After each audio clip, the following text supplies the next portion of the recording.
All right, what's going on, everybody? This is Fluff checking in from Dallas.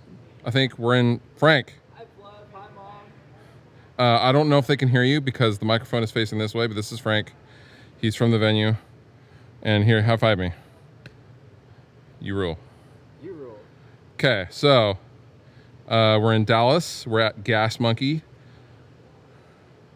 And we're playing here tonight.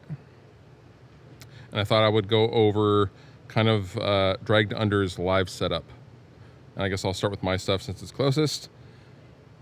This is an Inky Case. You guys have seen these before. If you're a guitar player, they're very, very nice, robust, light, and easy to carry. And they protect the instruments from moisture and damage. Inside the Inky, I got my main Mr. Sparkle you guys have seen from Ernie Ball Music Man. And my backup guitar is just a stock, well, kind of stock, Ernie Ball Stingray RS from 2016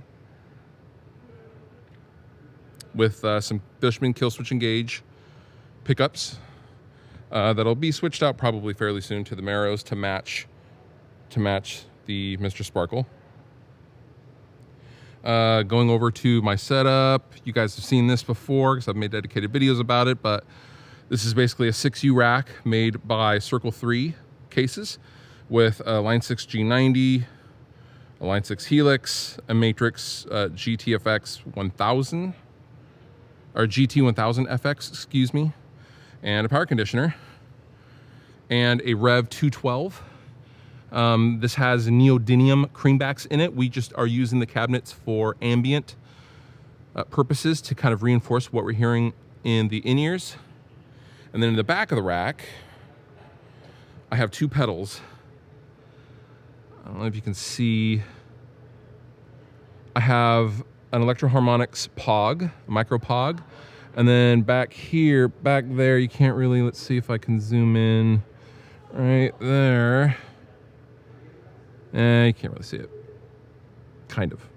I have a Pigtronics Gatekeeper Mini noise gate because the actual noise gates in the Helix don't actually work as a pedal noise gate would. It kind of is more of a noise clamp and not a noise gate. As far as in-ears go, Empire ears. Empire ears in-ear monitoring, and Sennheiser. There's my body pack, and a flashlight to charge the Luminlay side glow markers on my guitar, and then all of that is connected via the Line 6 control, Helix control, and a Mission pedals. Line 6 expression pedal specifically for the Helix. This feels very, very nice, and it feels basically, it's a crybaby housing. It's a Dunlop crybaby housing. And it is very, very nice. And I enjoy it thoroughly. You can use a bunch of different expression pedals, but I find the Line 6 variant of the Mission is most accurate and feels like an actual wah pedal, although I'm using it for several different things. Most notably, though, my whammy. I'll switch on the whammy, and then I'll do the old whammy thing. But this is the only wire I'm running back to my setup. It's just the cable to the Helix control. Other than that, I'm totally wireless. And then I scream into a, this is a Sennheiser E935 microphone. It's very, very nice. Lots of noise rejection.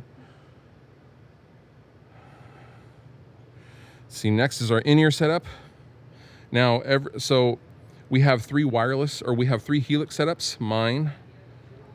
We have Honza's bass Helix. And we have Josh's Helix.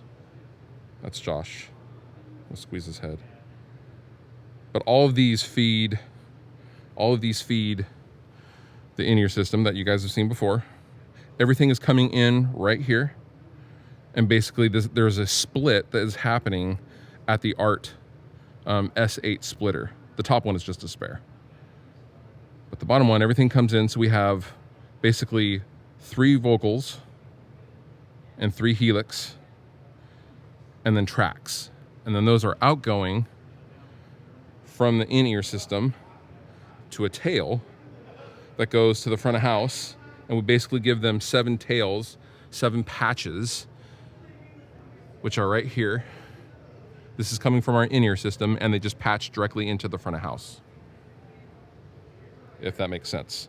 So there's no microphones going on as far as guitars at all. X32, you guys have seen this before.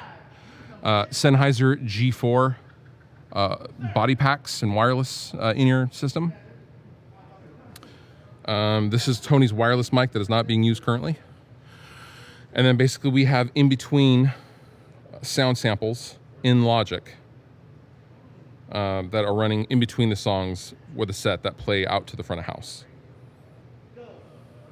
So there's a little bit of ambience, and Sennheiser paddle for the in-ear system. Next we have Kalen's SJC drum kit with Zildjian cymbals and this incredible Mapex Black Panther snare, which is just unbelievable sounding. DW 9000 pedals. I don't know much about drums, but they sound great. All Zildjian cymbals. Awesome.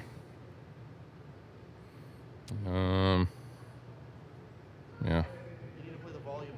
We're gonna talk to Josh about his setup. All right, so everything starts with the guitar, of course. This is a Music Man Valentine.